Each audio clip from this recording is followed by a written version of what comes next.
میرے چینل میں آپ سب کو خوش آمدید۔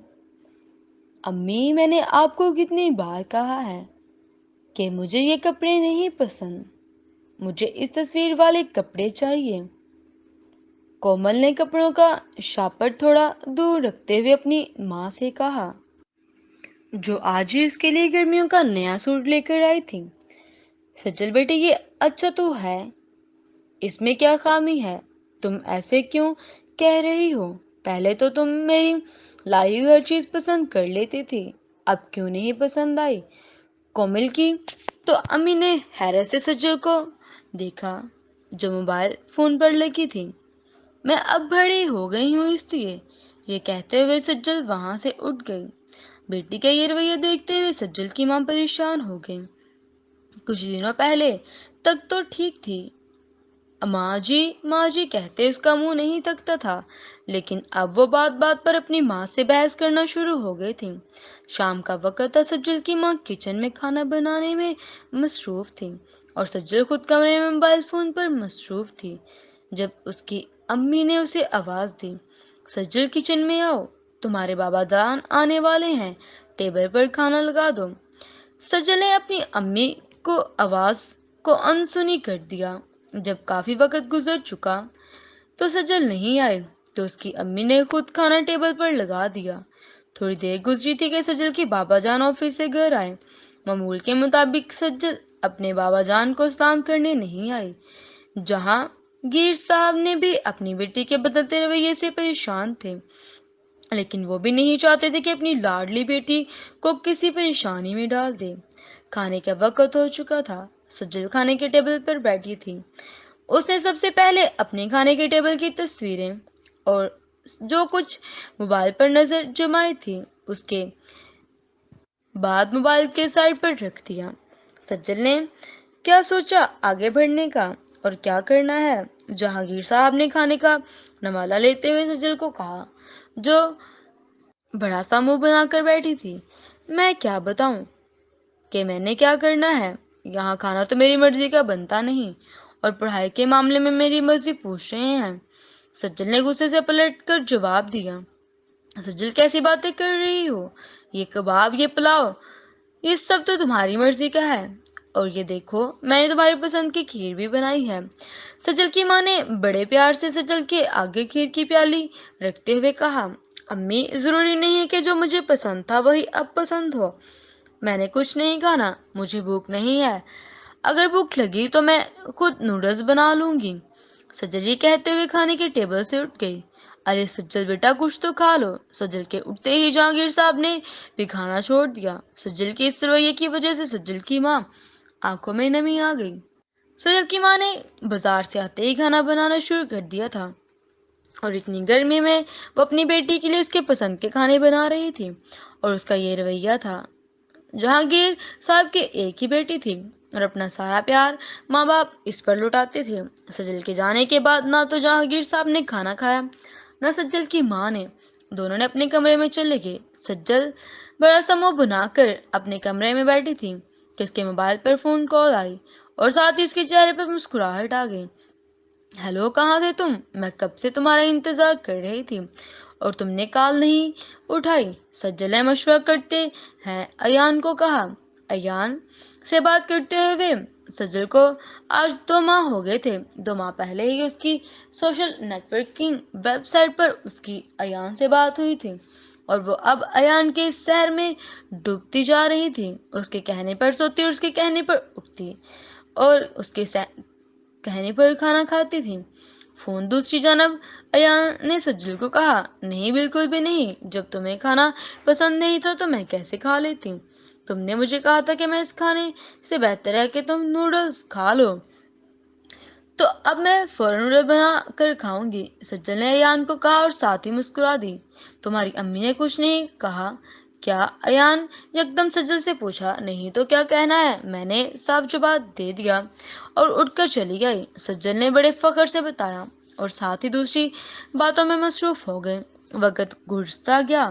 سجل دن بہ دن اپنے ماں باپ سے بگڑتی جا رہی تھی، کبھی کسی چیز سے انکار تو کبھی کسی چیز پر بحث۔ جو بات اور یا چیز ایان کو ناپسند ہوتی وہ چاہے سجل کے ماں باپ کو کتنی ہی کیوں ناپسند ہوتی وہ انکار کر دیتی۔ کہاں جانا ہے کہاں نہیں جانا، کیا کرنا ہے کیا نہیں کرنا، سجل ہر بات ایان سے پوچھ کر کرتی اور اسے بتا کر کرتی تھی۔ دوپہر کا وقت تھا جب جہانگیر صاحب سے جلدی گھر آ گئے۔ وہ تھوڑا گھبرائے ہوئے تھے۔ گھر آتے ہی جہانگیر صاحب نے بتایا کہ ان کے بڑے بھائی کو اچانک ہارٹ اٹیک ہو گیا ہے اور موت واقع ہو گئی ہے، ہمیں جلدی سے نکلنا ہوگا اسلام آباد کے لیے۔ یہ خبر سنتے ہی سجل کی ماں نے سجل کو آواز دی کہ وہ جلدی سے تیار ہو جائے، ہمیں ابھی نکلنا ہے اسلام آباد جانے کے لیے۔ خبر سن کر سجل نے فوراً ایان کو کال ملا دی۔ ایان نے سجل کو یہ کہہ کر اسلام آباد جانے سے منع کیا کہ وہاں اس کے کزنز ہوں گے، میں نہیں چاہتا کہ تمہیں میرے سوا اور کوئی دیکھے۔ سجل ایان کی سی بات پر پگھل گئی۔ جہانگیر صاحب اور سجل کی ماں دونوں باہر تیار کھڑے تھے۔ سجل کے انکار میں ان کی پریشانی اور بڑھ گئی، لیکن سجل اپنے کمرے سے باہر نہیں آئی تھی۔ سجل کی ماں نے جا کر گھر کا کمرہ دیکھا، دروازہ کھولا تو سجل بیڈ پر لیٹی ہوئی تھی۔ سجل تم تیار نہیں ہوئی؟ کیا تمہارے تایا جان کی ڈیتھ ہو گئی ہے اور تم اتنا پیار کرتے تھے اور تم ایسے لیٹی ہو جیسے کچھ ہوا ہی نہیں؟ سجل کی ماں نے حیرت سے کہا، تو امی میں کیا کروں، میرا دل نہیں کر رہا جانے کو، اور ویسے بھی میں نے تھوڑی کہا تھا کہ وہ مر جائیں۔ سجل کے منہ سے نکلنے والے الفاظ دروازے کے پاس کھڑے جہانگیر صاحب پر پہاڑ بن کر ٹوٹے۔ سجل اپنے تایا سے بہت متاثر تھی اور سجل کے تایا سجل کو اپنی بیٹی کی طرح سمجھتے تھے، لیکن آج سجل کے رویے نے جہانگیر صاحب کو ہلا کر رکھ دیا تھا۔ سجل یہ تم کیسی باتیں کر رہی ہو؟ کل کو ہم مر جائیں گے تو تم ہمارے بارے میں بھی یہی کہو گی نا؟ کیا؟ سجل کی ماں نے سے رہا نہیں گیا تھا اور وہ بول پڑی۔ ماں کی بات کا سجل پر کوئی اثر نہیں ہوا۔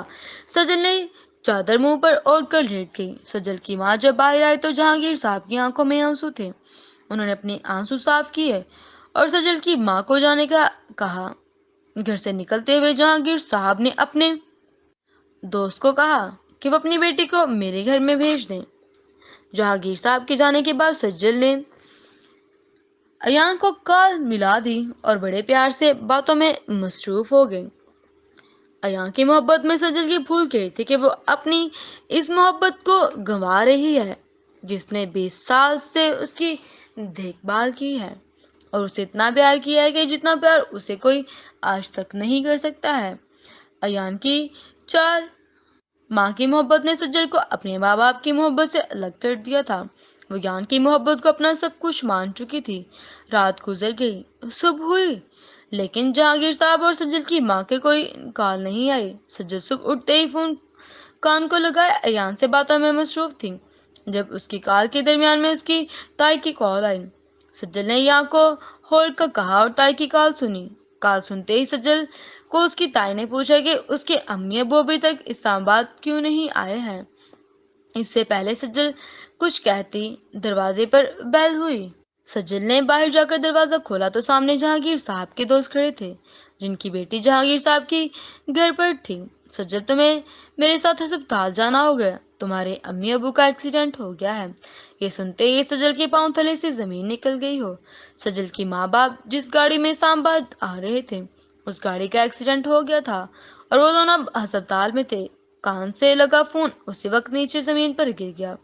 ایک لمحہ کو سجل کو لگا جیسے وہ ہوش میں نہیں ہوگی، ساتھ ہی سجل کی آنکھوں سے آنسو جاری ہو گئے۔ تھوڑی دیر بعد سجل ہسپتال میں موجود تھی۔ اس کے ہاتھ پاؤں پھول رہے تھے۔ سجل کے کانوں میں اپنی ماں کے بولے الفاظ گونج رہے تھے کہ کل کو ہم بھی مر جائیں گے تو تمہیں کوئی فرق نہیں پڑے گا نا؟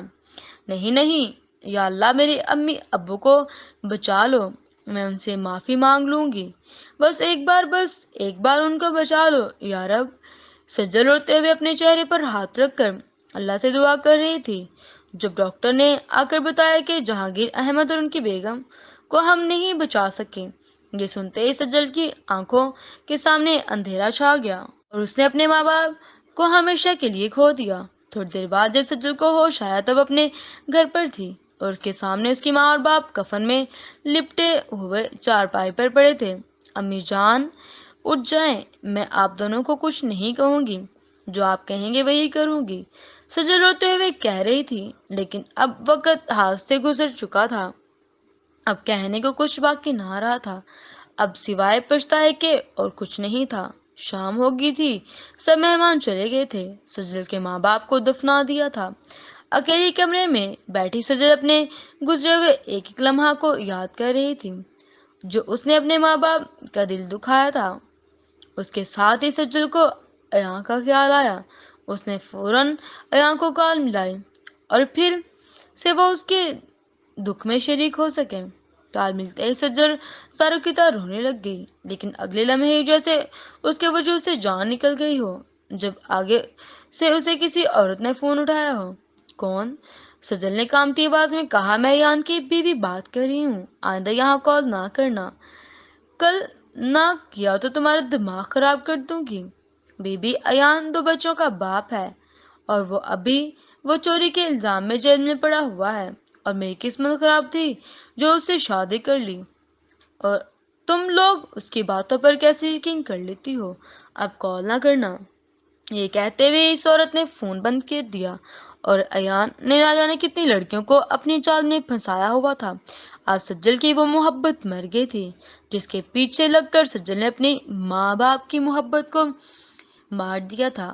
اب سجل کے پاس نہ تو ماں تھی جس کے ساتھ وہ شرارتیں کرتی، اور نہ باپ تھا جس کے ساتھ وہ اس کے نخرے اٹھاتا تھا۔ خالی کمرے میں، خالی گھر میں اب وہ اکیلی تھی، اس کا وجود اسے کاٹنے کو دوڑ رہا تھا۔ وہ خود سے نفرت کرنے لگ گئی تھی، اسے اپنے ماں باپ کے ساتھ کی گئی ہر نا انصافی یاد آ رہی تھی۔ سجل کی زندگی اب اس خالی کنویں کی طرح بن گئی تھی، جہاں پانی تو دور کی بات ہے، وہاں کوئی سایہ ہی نہیں تھا۔ کسی نے سجل کو اپنے پاس نہیں رکھا، اور وہ اب ایک یتیم خانے میں اپنے ہاتھوں سے اپنے ماں باپ کی محبت کو مار کر زندگی گزار رہی ہے۔